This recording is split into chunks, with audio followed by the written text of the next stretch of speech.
नमस्कार दोस्तों, पिछले साल अप्रैल के महीने में रामनवमी के समय कुछ लोग पकड़े गए गौ हत्या करते हुए आगरा के शहर में। इसकी वजह से आगरा में उस वक्त कम्युनल हिंसा भी छिड़ गई थी। ये इकलौता ऐसा इंसिडेंट नहीं है। अगस्त 2022 में भी ऐसा ही कुछ हुआ था। उत्तर प्रदेश के कनौज डिस्ट्रिक्ट में एक शिव मंदिर के सामने किसी आदमी ने मीट फेंक दी और उसकी वजह से हिंसा छिड़ गई। ऐसा ही कुछ मई 2020 में भी हुआ था। कोयम्बटूर मंदिर के सामने किसी ने मीट फेंक दी। फरवरी 2024 उत्तर प्रदेश के मुरादाबाद में कुछ लोग गौ हत्या काउस की स्लॉटरिंग करते हुए पकड़े गए। ये सारी खबरें सुनकर एक चीज आपके दिमाग में जरूर आएगी, आखिर ये कौन लोग हैं जो हिंदुओं की भावनाओं को ठेस पहुंचा रहे हैं और हिंदुओं को भड़काने की कोशिश कर रहे हैं। इसका जवाब वो नहीं जो शायद आप सोच रहे हो। पहली खबर का न्यूज आर्टिकल देखिए। यूपी पुलिस के अनुसार गौ हत्या के पीछे असली जिम्मेदार थे हिंदू महासभा के कुछ कार्यकर्ता जो हिंसा भड़काना चाह रहे थे।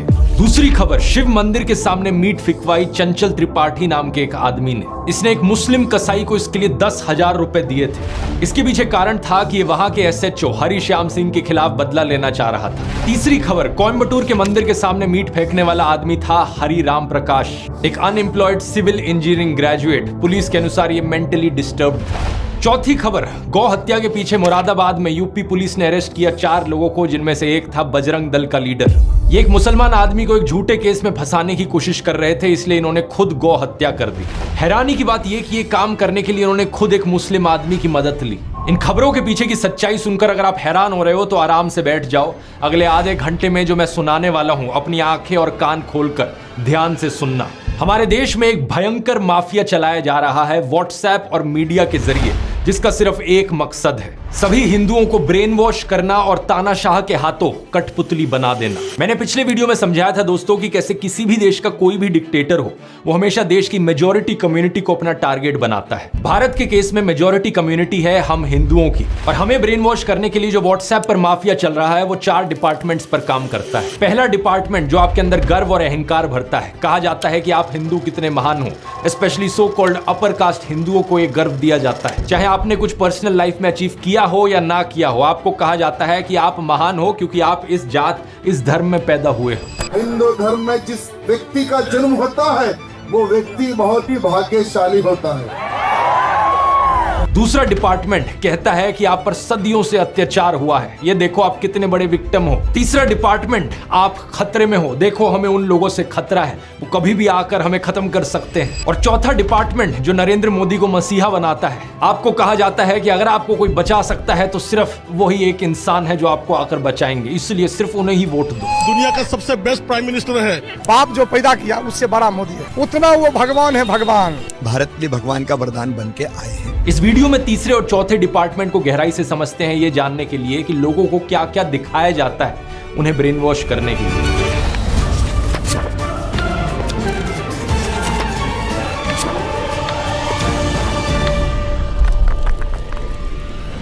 दुनिया भर पर नजर डालें दोस्तों तो डिक्टेटर्स कई देशों में देखे गए हैं, चाहे ये पाकिस्तान हो, जर्मनी हो, चिली हो या रवांडा हो, लेकिन सभी डिक्टेटर्स के द्वारा टारगेट हमेशा मेजॉरिटी कम्युनिटी को किया जाता है। पाकिस्तान के देश में सुन्नी मुस्लिम्स मेजॉरिटी में है, तो उन्हें ब्रेन वॉश करने के लिए झूठी खबरें फैलाई गई कि कैसे देश की बाकी माइनॉरिटीज उनके लिए खतरा बन रही हैं। हिंदू, क्रिश्चियन, सिख, शिया मुस्लिम्स, अहमदिया मुस्लिम्स या फिर सूफी मुस्लिम्स ही क्यों ना हो। 2021 में BBC ने वीडियो रिपोर्ट अपलोड करी थी जिसमें दिखाया गया कि पाकिस्तान की स्कूल की किताबों में कैसा नफरतखोर प्रोपेगेंडा मौजूद है, जिसके जरिए बच्चों के दिमाग में जहर डाला जाता है। उन्हें ये कहानियां सुनाई जाती हैं कि कैसे हिंदूज और सिख्स ने लाखों औरतों बच्चों को मार दिया। मेरे पास मुताला पाकिस्तान बुक है और ये 11वीं और 12वीं जमात के लिए है। पेज नंबर 33 पे ये लिखा हुआ है, इंसानियत दुश्मन हिंदुओं और सिखों ने हज़ारों बल्कि लाखों औरतों, बच्चों, बूढ़ों और जवानों की इंतहाई बेदर्दगी और संगदिली से कत्ल किया और बेआबरू किया। और इतना ही नहीं, यहूदियों को भी इस्लाम का दुश्मन बताया जाता है। इसके अलावा इस 2016 की रिपोर्ट को देखो या फिर इस 2021 की रिपोर्ट को देखो, जिसमें बताया जा रहा है कि कैसे अहमदिया मुसलमानों के खिलाफ भी हेट स्पीच देखने को मिलती है पाकिस्तान में। इस सब नफरत का नतीजा ये हुआ है कि पाकिस्तान आज के दिन बहुत ही बुरी हालत में है।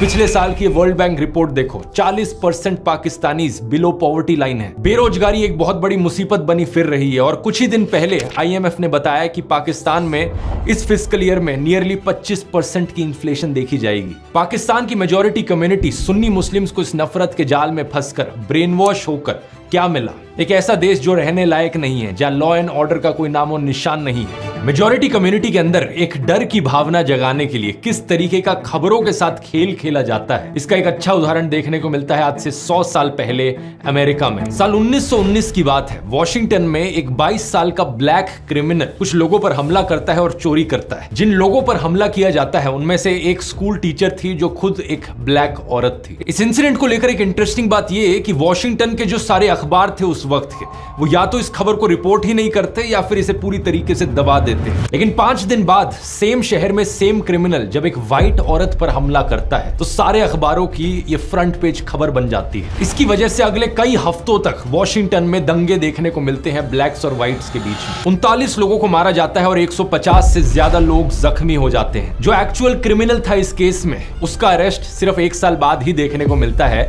जब वो कोई एक नई चोरी करता है। वॉशिंगटन पोस्ट जो उस वक्त भी एक अखबार था, वो 100 साल बाद 2019 में उस इंसिडेंट को लेकर खेद जताता है। आर्टिकल में लिखता है कि उन्हें रिग्रेट है अपने रेशियल पास्ट को लेकर। आज दोस्तों ऐसी ही कहानियां हमारे देश में दोहराई जा रही हैं। कुछ महीने पहले आपने एक खबर सुनी होगी श्रद्धा वालकर की, एक हिंदू औरत जिसे बहुत ही बेरहमी से मार दिया गया उसके मुस्लिम बॉयफ्रेंड आफ्ताब अमीन पूनावाला के द्वारा। शॉकिंग बात यह थी कि इसमें इसकी बॉडी को काट कर फ्रिज में रखा था, लेकिन हमारे गोदी मीडिया ने इस एक इंसिडेंट का इस्तेमाल किया सभी मुसलमानों के खिलाफ नफरत फैलाने के लिए। इसकी वजह से national broadcasting and digital standards authority NBDSA ने 50,000 रुपए का फाइन लगा दिया मुकेश अंबानी के चैनल न्यूज 18 पर। 4 शोज जिन्हें एंकर किया गया था अमीश देवगन और अमन चोपड़ा के द्वारा, इन्होंने नफरत फैलाई थी। 1 लाख रुपए का फाइन टाइम्स नाउ नव भारत पर भी लगाया गया इसी चीज को लेकर। इस इंसिडेंट का इस्तेमाल करके सोशल मीडिया पर भी भरपूर तरीके से नफरत फैलाई गई। एक गोदी इन्फ्लुएंसर ने बॉलीवुड एक्ट्रेस सोनाक्षी सिन्हा की फोटो अपलोड करी उनके मुस्लिम दोस्त के साथ। श्रद्धा की खबर को देखते हुए शत्रुघ्न सिन्हा ने दहेज की लिस्ट से फ्रिज को हटा लिया है। सुदर्शन न्यूज ने एक प्रोग्राम चलाया जिसकी हेडलाइन थी मेरा अब्दुल ऐसा नहीं है की हकीकत। एक और गोदी इन्फ्लुएंसर ने ट्विटर पर पोस्ट किया आपका अब्दुल भी वैसा ही है। जी न्यूज ने ट्वीट करके प्रोग्राम चलाया मेरा अब्दुल वैसा नहीं है वालों के लिए सबसे बड़ा सबक है ये केस। और ऑफ कोर्स व्हाट्सएप माफिया ने भी अब्दुल शब्द का इस्तेमाल करके बहुत सारे जहरीले मैसेजेस फैलाए। ये सारे पोस्ट और मैसेजेस सिर्फ एक चीज साबित करना चाहते हैं कि हर एक मुसलमान आदमी एक पोटेंशियल खूनी है। अब्दुल शब्द का प्रयोग यहाँ पर सभी मुसलमानों को डिनोट करने के लिए किया जा रहा था। कुछ ही दिन पहले एक और ऐसी खबर आई कर्नाटका से, जहां पर एक मुस्लिम आदमी फयाज ने एक हिंदू लड़की नेहा को मार दिया। एक बार फिर से ये सारे गोदी इन्फ्लुएंसर्स और व्हाट्सएप माफिया को चलाने वाले एक्टिवेट हो गए और सभी मुसलमानों के खिलाफ नफरत उगलने लग गए। मकसद सिर्फ एक, हिंदुओं को ब्रेन वॉश करो और हिंदुओं के अंदर डर बिठाओ कि हिंदू खतरे में है और हमें अगर इस खतरे से बाहर निकलना है तो मोदी को वोट देना होगा। अब जिन लोगों को ब्रेन वॉश ऑलरेडी किया जा चुका है उन्हें इस चीज में कुछ भी गलत नहीं लगेगा। वो कहेंगे क्या गलत है इसमें, ये मर्डर यहाँ पर हुआ, मुसलमान ने किया, ये सारे मुसलमान ऐसे ही होते हैं। उन्हें अगर आप बोलने की कोशिश करोगे तो सिर्फ 1-2 इंसिडेंट्स है, वो आपको 10 ऐसे इंसिडेंट्स गिना देंगे। शारदा आफ्ताब, नेहा फयाज, साक्षी साहिल खान, निकिता तौसीफ, अरशद प्रभा, अंकिता शाहरुख, रितिका सईद, मानसी दीक्षित, मुजम्मिल, इन सभी केसेस की लिस्ट सुनाने के बाद ये आपसे कहेंगे ये देखो कहा था ना मैंने, ये सारे मुसलमान ऐसे ही होते हैं, ये सारे के सारे पोटेंशियली खूनी होते हैं। क्या है इसके पीछे का सच, इस खबर को देखो। श्रद्धा वालकर के केस के 2 हफ्ते बाद एक और केस हुआ था पांडव नगर में। अंजन दास नाम के एक आदमी को उनकी पत्नी पूनम के द्वारा मार दिया गया और श्रद्धा के केस की तरह उसकी भी बॉडी को काट कर फ्रिज में स्टोर किया गया। इतना ही नहीं, इसके 3 महीने बाद इस खबर को देखिए। नजफगढ़ के पास मित्राऊ गांव में साहिल गहलोत ने अपनी live in partner Nikki Yadav को मार दिया। मारने के बाद उसकी बॉडी को अपने ढाबा में फ्रिज में रखा। सेम दिन उसने एक शादी भी कर ली। इन दोनों केसेस की डिटेल्स बिल्कुल वही श्रद्धा आफ्ताब केस वाली डिटेल्स हैं। सिर्फ एक फर्क है, इन दोनों केसेस में कोई हिंदू मुस्लिम का एंगल नहीं है जैसा उस वाले में। इसलिए आपने इन खबरों के बारे में कहीं सुना ही नहीं होगा और ना ही मीडिया वालों ने इस खबर को चलाया होगा। इस रिपोर्ट को देखिए। बिहार के वैशाली डिस्ट्रिक्ट में अमन कुमार सिंह ने एक 17 साल की लड़की सोनम परवीन को मार डाला। हिंदू लड़का मुस्लिम लड़की, इसलिए गोदी मीडिया इसकी बात करेगा ही नहीं। न्यूज 18 हिंदी की वेबसाइट पर एक खबर जरूर छपी, लेकिन इन्होंने लड़के का नाम नहीं लिखा। बस ये लिखा कि हत्या के पीछे प्रेम प्रसंग की आशंका जताई जा रही है। यूपी के शामली डिस्ट्रिक्ट से इस खबर को देखिए। नाइमा उर्फ ईशा अपने घर से भाग गई गई और एक लव मैरिज करी अंशु के साथ। अंशु एक शार्प एज हथियार से ईशा पर हमला करता है और इसे मारने के बाद उसकी बॉडी कुएं में फेंक देता है। वहां के एसपी ने इंटरोगेशन के बाद बताया कि हस्बैंड अंशु ने अपना गुनाह कबूल किया। रसूलपुर गांव की इस न्यूज रिपोर्ट को देखिए। 20 साल की गुलनाज खातून को जिंदा जला दिया गया एक आदमी और उसके दोस्तों के द्वारा, क्योंकि उसने मैरिज प्रपोजल रिफ्यूज कर दिया था। यहाँ अक्यूज्ड कौन था? सतीश कुमार राय। पिछले साल जब साक्षी और साहिल खान की खबर मीडिया में फैलाई जा रही थी तो उससे कुछ दिन पहले एक और वैसा ही इंसिडेंट हुआ था। बिहार का एक लेबरर रामानुज साहू सूरत गया अपने परिवार से मिलने। उसका अपनी